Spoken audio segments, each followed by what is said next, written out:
오늘 우리에게 주신 하나님의 말씀은 디모데전서 1장 12절에서 17절 말씀입니다.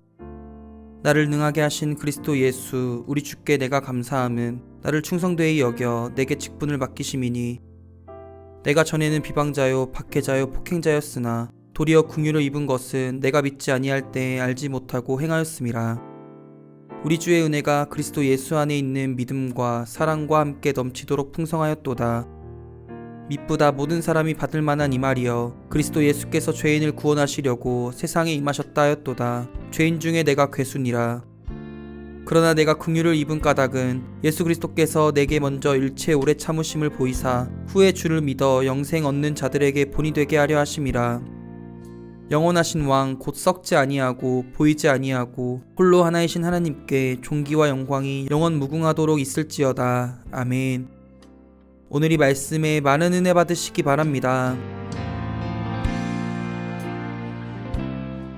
우리가 신앙생활을 하면서 여러 가지 중요한 점들이 있는데요.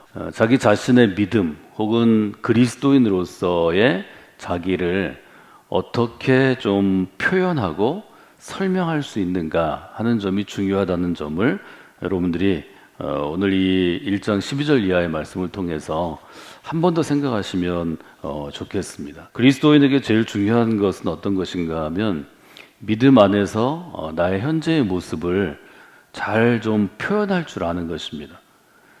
우리 주변에 많은 그리스도인들이 있는데요. 그 그리스도인들이 모두 같은 수준이 아닙니다. 어떤 사람은 신앙적으로 볼 때 좀 더 성숙한 수준에 있고 어떤 사람은 미숙한 수준에 있습니다. 초기 교회에 있어서도 이 점은 매우 큰 교회 안에 일종의 해결해야 할, 특별히 목회자들이나 교회 리더십들이 해결해야 될 문제였습니다. 바울에게도 마찬가지였고 베드로 전서 후서도 마찬가지고 전부 젖먹는 어린아이 같은 교인들이 예를 들어 이 교회 안에 100명이 있을 때 99명이 젖먹는 어린아이 같으면 이게 어떻게 교회 공동체가 제대로 설 수 있습니까? 하는 이제 이야기들을 보게 되고 계속해서 바울 서신은 그리스도의 장성한 분량을 거룩한 목표로 삼아서 계속 성숙하고 자라나는 사람이 되어야 한다. 그래서 성숙하는 믿음 또 성장하는 믿음에 대해서 아주 강력하게 촉구하는 것을 우리가 보게 됩니다. 오늘 우리가 함께 읽은 12절로부터 17절은 일종의 그리스도인으로서의 바울의 수준 혹은 영적인 단계를 잘 알려주는 귀한 고백들이 있습니다. 표준세 번역 아주 명쾌하게 번역하고 있는데요. 나는 나에게 능력을 주셔서 내가 맡은 일을 하게 하시는 우리 주님 그리스도 예수 우리 주님께 감사를 드립니다. 디모데가 이제 디모데의 눈으로 바울을 봤을 때 바울은 대단한 파워 있는 능력 있는 그리스도인이고 또 자기가 따라갈 수 없는 감히 범접할 수 없는 큰 인물이었을 것입니다. 그것 때문에 디모데는 젊은 시절에 바울을 따라서 그를 섬기는 삶을 살았고 또 바울의 뒤를 이어서 목회자의 길을 걷게 되었습니다. 말하자면 바울은 아주 유능한 리더였고 우리가 지금까지 바울의 영향으로 바울의 신앙 해석에 서서 우리의 신앙을 세울 만큼의 아주 위대한 일을 감당한 분이었습니다. 그런데 바울은 디모데에게 자기의 모습에 대해서 굉장히 솔직하게 설명을 합니다. 이 점은 여러분들이 한번 잘 돌아보시면 좋을 것 같습니다. 예를 들어서 13절에 보면 바울은 자기가 어떤 사람이었는지를 이렇게 표현합니다. 내가 이전에는 지금의 모습이 아니고 과거의 모습, 옛날의 모습에는 비방자였고 박해자였고 폭행자였습니다. 이렇게 고백합니다. 실제로 바울은 어떤 사람이었나요? 바울은 유대인 사회에서 보면 대단한 사람입니다. 빌립보의 교인들이 바울에 대해서 바울이 어떤 인물인지를 잘 인정하지 않고 교회 안에 있는 적대자들, 바울을 공격하는 거짓 교사들이 있었는데 거짓 교사들이 바울을 별 볼 일 없는 사람처럼 자꾸 얘기하니까 바울이 너무 화가 나서 자기의 유대인으로서의 일종의 자기 이력, 스펙에 대해서 얘기한 적이 있습니다. 빌립보서 3장은 이렇게 바울이 얘기하는 것을 우리에게 알려줍니다. 나도 육체를 신뢰할 만한 사람입니다. 만일 누구든지 다른 사람이 육체를 신뢰할 것이 있는 줄로 생각한다면 나는 그 사람보다 훨씬 더 신뢰를 받을 수 있는 사람입니다. 나는 태어난 지 8일 만에 할례를 받은 정통 이스라엘 사람입니다. 나는 베냐민 지파의 사람입니다. 나는 히브리인 중에 히브리인으로 볼 수 있습니다. 율법으로 보면 나는 가장 율법을 잘 지키는 바리새인입니다. 내 열심으로 보면 나는 교회를 박해했던 사람입니다. 율법의 의로 보면 나는 흠없는 자, 즉 경건한 유대인입니다. 이 빌립보서 3장에 보면 바울이 예수 그리스도에게 붙잡히기 이전, 말하자면 그리스도의 사람이 되기 이전에도 얼마나 자부심이 강한 유대인이었고, 유대인으로는 율법으로는 흠없기로는 나를 따를 자가 없고, 율법을 실천하는 일, 유대교를 위해서 헌신하는 일에는 열심으로 나를 따를 자가 없다고 아주 분명하게 고백한 사람이었습니다. 이런 바울이 디모데에게 무엇을 알려주기 위해서 지금 이렇게 쓰고 있는가? 바울은 디모데에게 분명하게 좀 얘기하고 싶은 건 아니었을까요? 나는 본래 이런 사람이었는데 예수 그리스도의 은혜를 체험하고 하나님이 내게 은혜를 주셔서 지금은 이런 모습으로 살아가고 있다. 이런 이야기를 디모데에게 분명히 하고 싶었던 것 같습니다. 8일 만에 할례를 받고 유대인 중에 유대인이고 또 바리새인이고 열심히 있는 유대교 리더였는데 그때 자신의 모습을 세 가지 단어로 얘기합니다. 첫째는 비방자라는 단어입니다. 둘째는 박해자라는 단어입니다.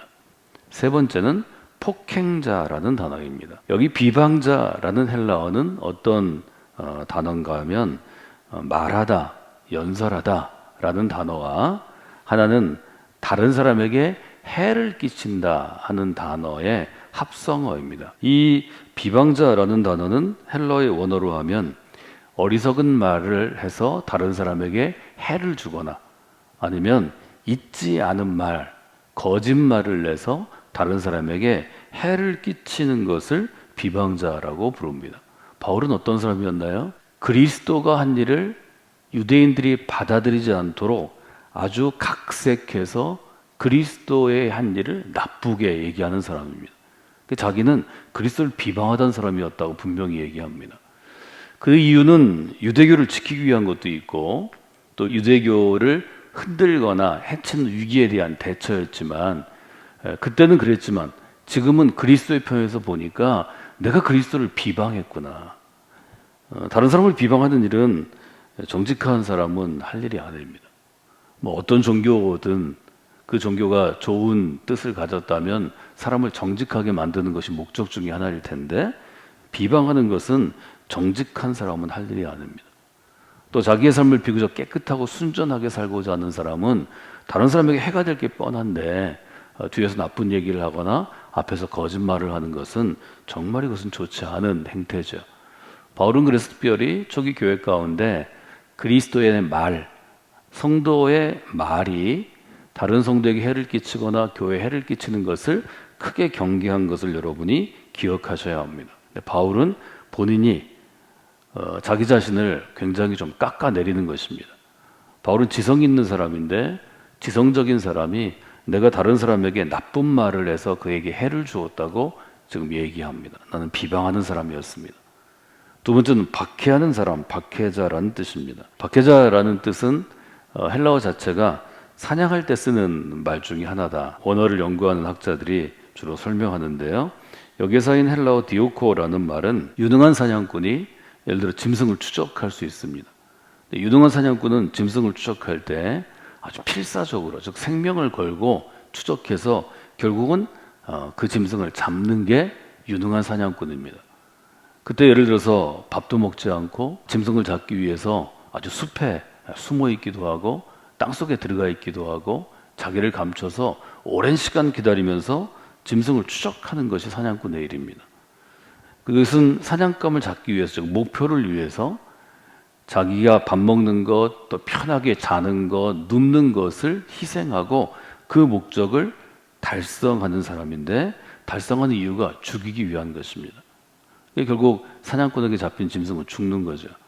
그것처럼 바울은 실제로 그리스도인을 타깃팅해서 딱 목표로 삼아서 쫓아다녔고 아주 필사적으로 열심을 내서 그 일을 했고 많은 사람을 감옥까지 가두는 사람이었습니다. 그래서 바울에게 박해를 받은 사람은 바울이 복음을 전하는 것을 잘 믿지 못했습니다. 뒤로 돌아서서 수군거렸습니다. 바울은 아주 분명하게 어떤 사람이었는가 하면 사도행전 22장에 보면 4절에 내가 이 돌을 박해해서 사람을 죽이기까지 했다 이렇게 표현합니다. 내가 박해자가 돼서 그리스도를 믿는 사람을 죽이기까지 하고 남자와 여자를 결박하여 즉 손을 묶어서 체포해서 옥에 가두었다. 이것을 분명히 얘기합니다. 대제사장과 모든 장로들이 나의 증인이 된다. 말하자면 그는 박해자였습니다. 세 번째 단어는 폭행자로 번역을 했는데요. 이것은 어떤 단어에서 유래한 것인가 하면 다른 사람을 대할 때 특별히 오만하게 대하는 사람이 있습니다. 자기도 별거 아닌데 다른 사람을 대할 때 하대하고 말도 거칠게 하고 예절을 지키지 않는 이 오만과 무례는 동전의 양면 같은 것인데 오만하기 그지없고 무례하고 다른 사람이 모욕적으로 느낄 만큼 아주 거만하게 행동하는 사람들이 우리 주변에 있습니다.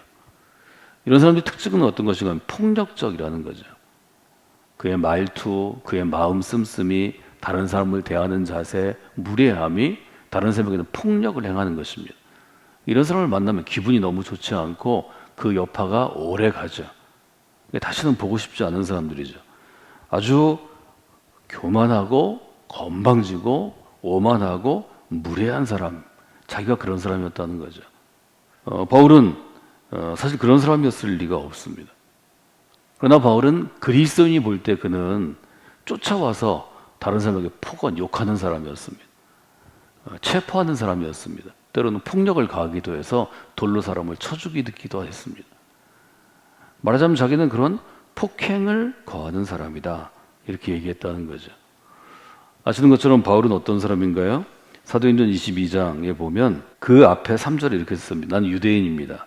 유대인인데 길리기아 다소라는 곳에서 났고 그곳에서 자라난 다음에 가말리엘이라는 그 당시에 가장 위대한 랍비 선생님 중에 한 사람의 문화의 제자였고 우리 조상들의 율법의 교훈으로 큰 사람이고 모든 사람에 대해서 특별히 하나님에 대해서 열심히 있는 사람이라 이렇게 표현합니다.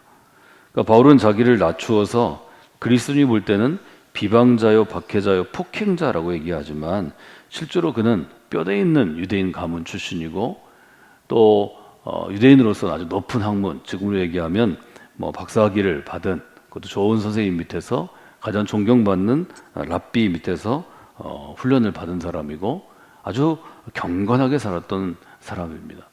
그러니까 그에게 이 세 가지 단어는 어울리지 않는 것입니다. 비방자라든지 또 폭행자라든지 박해자는 어울리지 않습니다. 그런데 왜 디모데에게 이 모습을 솔직하게 고백하는 것일까 하는 생각을 해봐야 합니다. 왜 성도들에게 자기의 모습을 고백하는 것일까? 그것은 옛사람, 그리스도를 알기 전에 옛사람이 정말 상정하기 어려운 나쁜 그러한 사람이었다는 것을 자기가 드러냅니다. 겉으로 볼 때는 유대인의 랍비이기도 하고 바리새인이기도 하고 아주 젊은 유대인 리더였지만 그는 속으로는 비방하는 사람이고 거짓말하는 사람이고 박해하는 사람이고 다른 사람을 괴롭히는 사람이고 폭행하는 사람이고 다른 사람에게 오만하고 무례하고 폭력을 행사하는 그런 사람이었다고 고백하는 것입니다. 바울의 강조점 그 다음에 있습니다. 13절을 표준세 번역으로 읽어보면 이렇습니다. 내가 전에는 회방자요 박해자요 폭행자였습니다. 그러나 그러한 행동은 내가 믿지 않을 때 알지 못하고 한 것이므로 하나님께서 나에게 자비를 베풀어 주셨습니다. 과거에 내가 한 행동, 이 좋지 않은 행동은 비방하는 사람이요, 박해하는 사람이요, 폭행하는 사람은 내가 믿음이 없어서 잘 알지 못할 때 한 것입니다. 그래서 하나님은 믿음 없을 때 한 것이기 때문에 나에게 자비를 베푸셨습니다. 자비를 베풀었다는 것은 나의 잘못을 용서해 주셨다는 표현입니다. 하나님이 나에게 자비를 베풀어 주셨습니다. 14절은 이렇게 이어지죠. 우리 주님께서 나에게 은혜를 넘치게 부어주셔서 그리스도 예수 안에서 얻는 믿음과 사랑을 누리게 하셨습니다. 지금 바울의 이 고백은 바울의 서신에서 볼 수 있는 예수 그리스도를 믿기 이전과 이후, 즉 옛사람과 새사람의 모습을 극명하게 보여주는 것입니다. 바울은 다른 사람을 가르칠 뿐만이 아니라 내 인생 가운데, 바울의 인생 가운데 예수 그리스도를 알기 이전의 옛사람의 모습, 비방하는 사람, 거짓으로 다른 사람에게 거짓말하고 다른 사람을 어렵게 하는 사람, 또 박해자, 다른 사람을 쫓아가서 체포하고 돌로 던지고 감옥에 가두는 사람, 세 번째 폭행자, 다른 사람에 대해서 오만하고 불손하고 무례하고 피해를 주는 사람에서 이 모습을 하나님이 용서하시고 그리스도의 사람으로 나를 불러주셨기 때문에 이제는 완전히 새로운 사람이 되었다는 것을 보여줍니다. 바울에게 보여지는 현재의 모습은 디모데에게는 아주 귀한 모습이었을 것입니다. 탁월한 설교자요, 위대한 믿음, 신앙의 교사요, 또 자기의 모든 것을 뒤로 버리고 유대교의 모든 기득권을 버리고 새로운 길을 개척하는 개척자입니다. 디모데는 바울을 아주 흠모했을 것입니다. 그런 자기의 모습이 사실은 하나님께서 내게 주신 은혜고 주님께서 내게 주신 은혜에서 온 거룩한 변화라는 점을 디모데에게 아주 분명하게 알려주려고 했던 것 같습니다. 옛사람과 새사람을 근본적으로 완전하게 비교하지 않고는 좋은 그리스도인 되는 게 참 어렵습니다. 비교적 예수 믿기 전에도 착하게 살았고 법 없이도 살 사람이고 또 다른 사람에게 해를 주지 않는 사람이 예수 믿은 다음에 별 차이를 잘 못 느끼는 것 같습니다. 뭐 예수 믿기 전에도 난 이 정도는 했고 예수 믿기 전에도 이렇게 살으려고 노력했는데 과연 예수 믿은 다음에 어떤 변화가 있는가? 이 점은 신앙의 성장을 저해하는 가장 큰 걸림돌이 됩니다.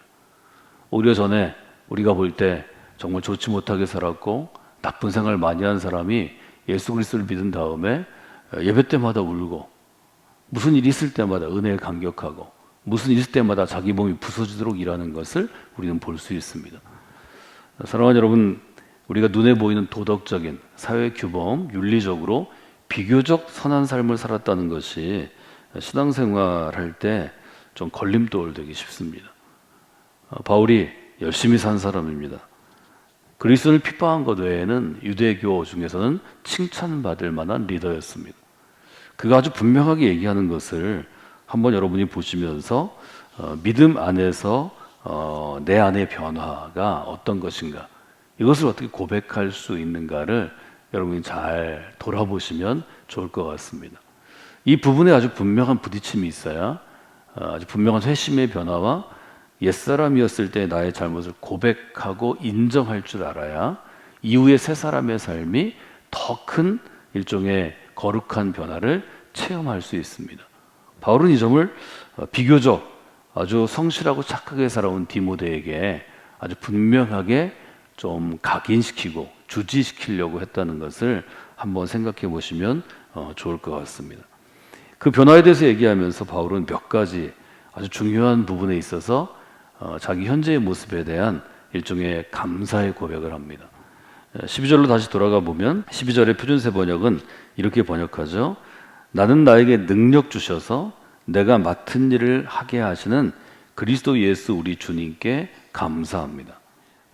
바울이 첫 번째 감사한 것은 어떤 것인가 하면 나에게 능력을 주셔서 감사합니다. 바울이 이렇게 얘기합니다.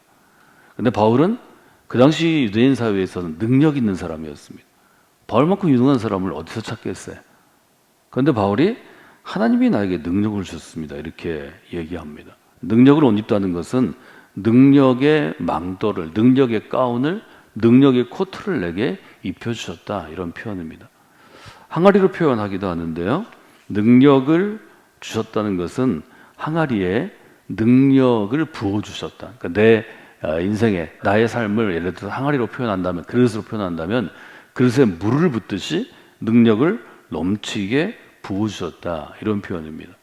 그래서 바울은 내가 지금 유능하게 이렇게 목회할 수 있는가, 그리스도인 리더로서 유능한 설교자로, 유능한 또 리더로 또 유능한 목회자로 할 수 있는 것은 하나님이 내게 능력을 부어주셨기 때문이다. 이제 이렇게 고백하는 거죠. 왜 지금 바울이 자기의 신앙과 삶을 고백하고 하나님이 내게 능력을 주셨다고 고백할까? 저는 이렇게 생각해 봤습니다. 바울은 디모데를 선택해서 목회자로 세웠습니다. 근데 디모데가 처음에 잘하지 못했을 것입니다.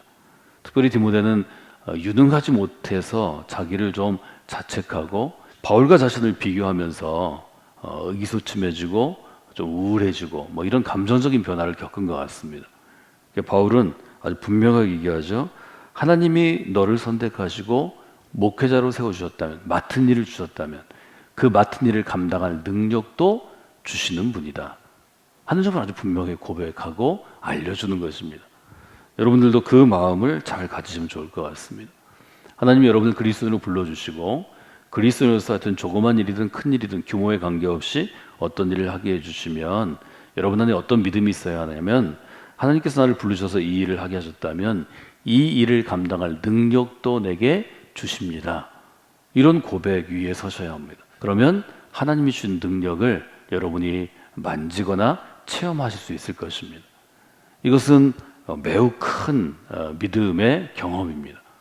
그래서 여러분들이 신앙생활 하실 때 하나님이 내게 능력을 주셔서 그 능력으로 이 일을 감당케 하셨습니다. 이 바울의 고백을 하실 수 있다면 여러분의 신앙이 아주 성숙한 부분들을 경험하실 수 있습니다. 그래서 오늘 바울의 고백 가운데서 먼저 이 첫 번째까지 저희가 살펴봤는데요. 이 부분들을 한번 돌아보시면 좋을 것 같습니다.